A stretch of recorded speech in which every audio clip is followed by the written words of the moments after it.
Hi, Congo speaks English. So my name is Ken Tumba Chibanda. My name is Barbara Pialo Kofi.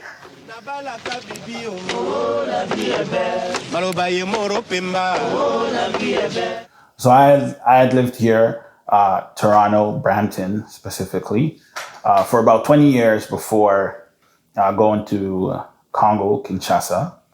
And going back, my perspective was that it was going to be a jungle.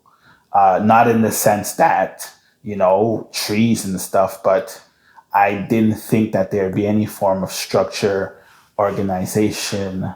I didn't think that there'd be operating businesses, cash flow, those type of things in a system.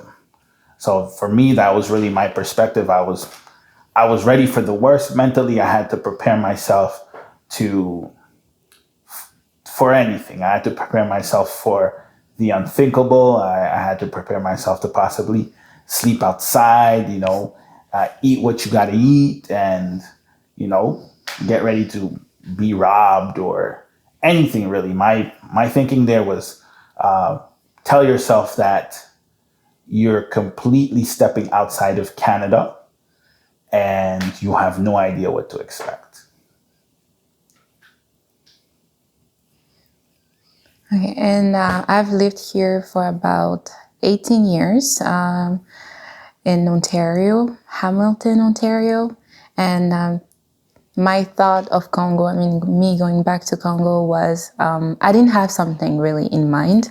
I had an idea of, based on stories that I heard from my sister, from my dad, and I didn't have anything in mind, but all I knew it was that it was a different world from what I knew growing up in Canada. So that's pretty much what I thought of.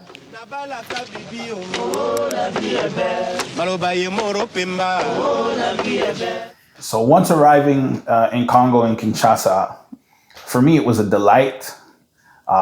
You see the negativity, but you see the progress.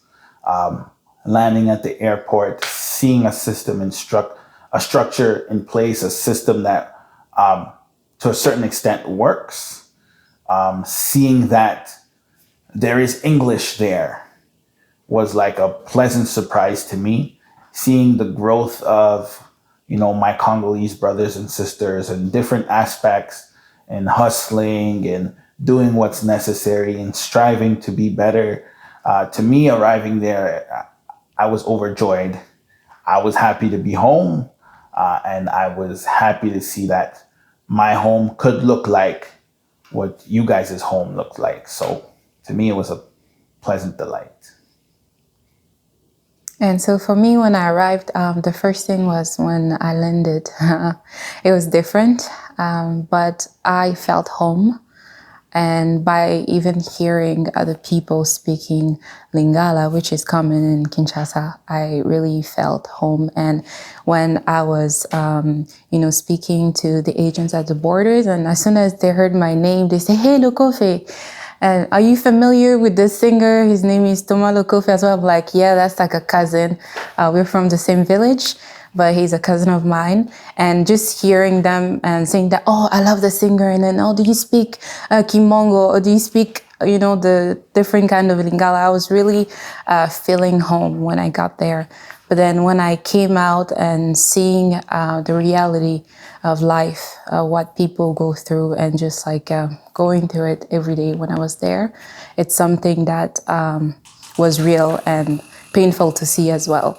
But then I realized that in Congo, you have very rich people and people that are very poor, which was really hard breaking for me.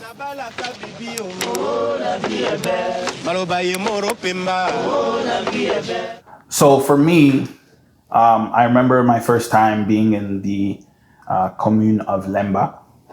I enjoyed it because you face certain realities that you remember in your childhood, certain things that remind you to be humble. Running water is something that we're blessed to have in Canada, where in Congo it's on a timely thing. It's almost like cooking. You have to know how long it takes. You have a certain amount of time, and you got to get it done efficiently. The running water was something that was a shocker in the sense where, like, hey, like we take this for granted in Canada after being here for so long.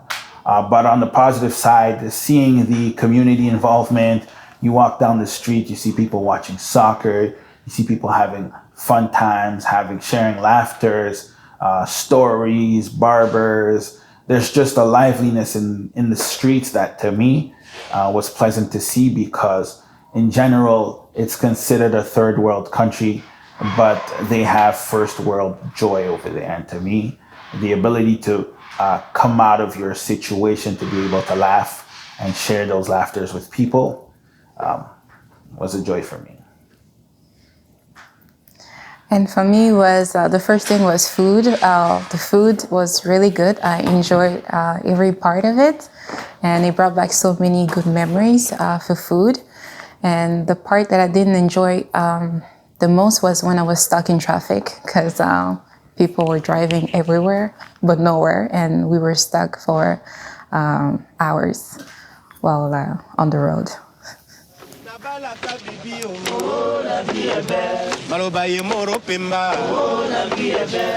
So for me, the thought of going back after having returned to Toronto, Canada, is one I definitely entertain. I'm all for going back. I would encourage anyone who's from there to consider going to visit. And in order to consider going back, obviously have your finances, have a plan. Those things are important. But have the motivation to go back. You can offer a lot if you go back. It may not be easy. It may not be received well, but you have a lot to offer. For me, going back is something I talk about more than I probably should. But God willing, it's something that He'll allow me to do, because it's definitely in my heart and it's something I have an interest in doing. And yes, for me too, one thing that he said is more like to be prepared. It's very important to be prepared financially. And for people that are here that would like to go back home, I encourage you to do so. And, you know, as long as you have the means to do so, you should definitely go back to your country and visit. And if you have a plan to, you know, build over there, you want to have your business, I encourage you to do that. As long as you have a plan and that you're ready to, you know, put yourself in it all the way, I believe that you can do it. Make sure you subscribe, and I hope that you do share this video. And I encourage everybody to, like she said, like, subscribe, share the video, but also share your experiences, because you guys are talking about my country, you're talking about her country, you're talking about our country. And it's not just the positive words that are going to make a change, it's the negative words. And channels like this one are how we do that. So again, share, like, and subscribe.